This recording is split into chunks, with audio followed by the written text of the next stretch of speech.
Assalamualaikum warahmatullahi wabarakatuh. Ensiklopedia Al-Fatih kembali ke hadapan Anda untuk berbagi info Islami. Semoga menginspirasi aktivitas Anda hari ini.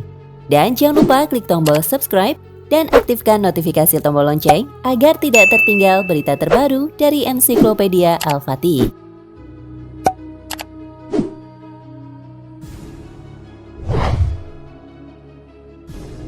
Mungkin kamu pernah menonton film yang bercerita tentang monster-monster bengis yang dikurung namun kemudian berhasil melepaskan diri lalu menghancurkan semuanya. Percaya tidak percaya, sebenarnya skenario ngeri seperti itu memang akan terjadi di dunia nyata. Bakal ada satu masa di mana manusia dan bumi bakal dihancurkan oleh sesuatu sampai habis dan tak tersisa. Ya, kamu pasti tahu kalau sesuatu tersebut adalah Ya'juj dan Ma'juj.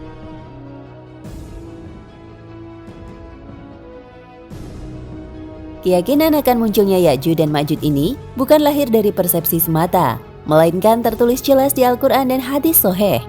Bahkan, kitab-kitab agama lain juga menyiratkan kisah mengerikan ini. Ya'juj Ma'juj sendiri tak hanya akan menghancurkan manusia dan bumi, tapi juga jadi salah satu tanda utama kiamat.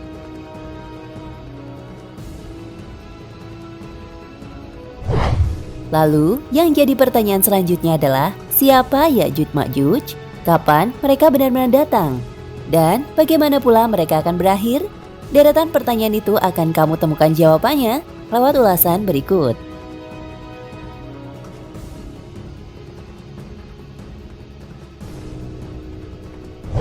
Satu, Ya'juj Ma'juj adalah manusia.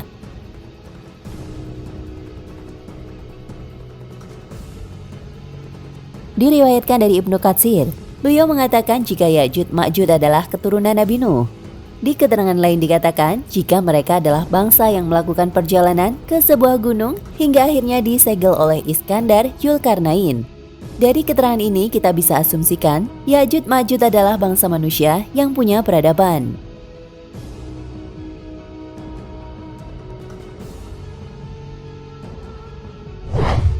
Dua, bangsa yang disegel di antara dua gunung.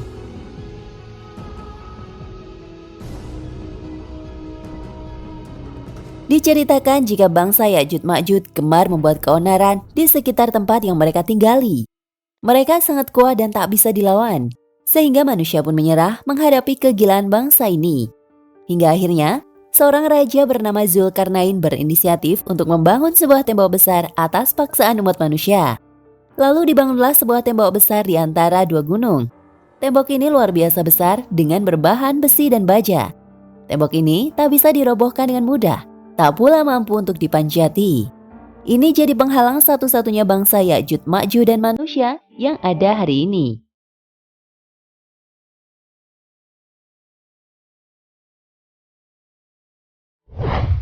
Tiga, ketika tembok besar itu mulai diruntuhkan.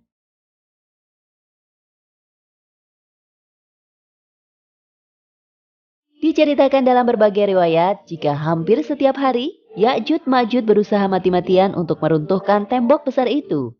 Namun mereka tak pernah berhasil membuat satu lubang pun. Namun pada suatu ketika Rasul pernah bermimpi jika Ya'juj Ma'juj berhasil membuat lubang sebesar kelingking dan beliau pun begitu resah dengan hal tersebut.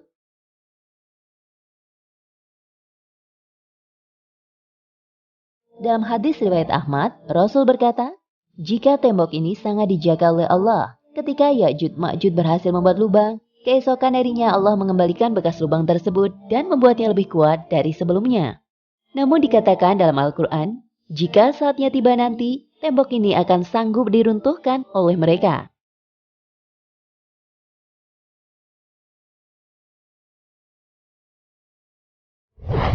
4. Hancurnya tembok berakibat kengerian di dunia.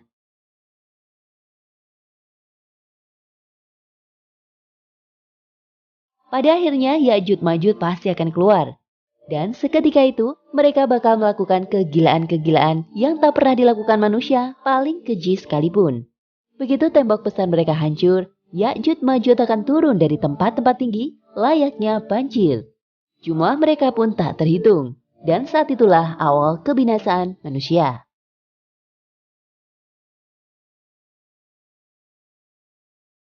Ya'jud Ma'jud akan merusak apapun yang mereka lewati, membantai manusia-manusia, serta melakukan apapun yang mereka suka. Sangat gila, bahkan saking edannya dikatakan ketika mereka melewati sebuah danau, maka air danau itu akan kering karena diminum airnya. Tak hanya keluar untuk melampiaskan kekejian, Ya'jud Ma'jud punya misi penting untuk mencari dan membunuh Nabi Isa.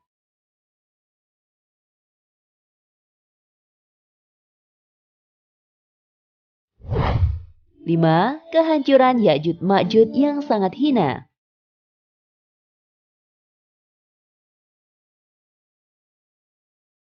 Ya'jud Ma'jud akan turun ketika Dajjal berhasil dibantai oleh Nabi Isa. Nah, ketika itu diceritakan jika bangsa ini berhasil menemukan Nabi Isa dan membunuhnya. Nabi Isa dikatakan tersudut ketika itu dan tak mampu berbuat apapun. Hingga akhirnya beliau meminta bantuan kepada Allah sebagai satu-satunya jalan.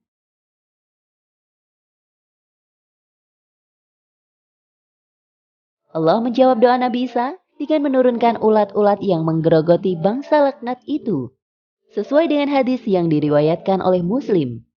Bangsa barbar ini pun mati seketika dan mayat-mayat mereka bergelimpangan serta berbau busuk. Tubuh-tubuh mereka memenuhi daratan hingga Nabi Isa dan sahabat-sahabatnya tak menemukan tanah untuk dipijak.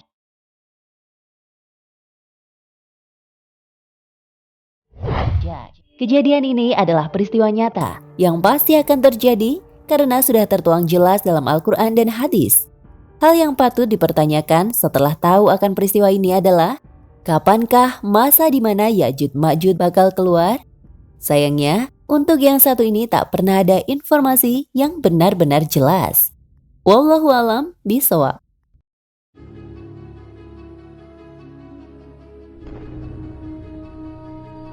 Nah, pemirsa Ensiklopedia Al-Fatih, sampai di sini perjumpaan kita kali ini. Semoga menginspirasi.